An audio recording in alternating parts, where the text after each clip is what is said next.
Hey everyone, today I'm going to show you some of the features of a basic sewing machine. This is Brother XL 2600i. It comes with 25 stitches and these stitches can be set with the help of this dial, the white one and the gray one at the back, and also has a reverse stitch button.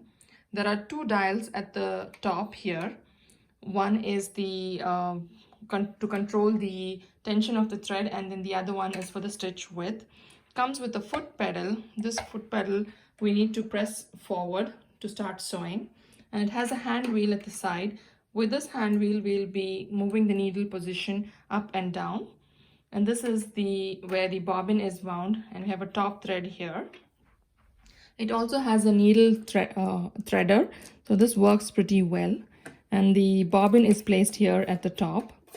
And then there is a thread cutter at the side to cut the threads once we are done sewing. So let's start sewing. So now the needle has stopped in down position. If I need to take the fabric out, I'll need to first move the needle. So by turning the wheel, the needle is in up position, and then the presser foot is still in the down position. So I'll need to, lift the presser foot with the help of the lever here at the back. And then once I take the fabric here, I will use the thread cutter at the side to cut the threads.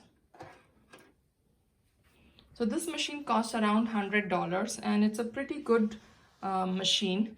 There are many machines out in the market that have similar features by different brands.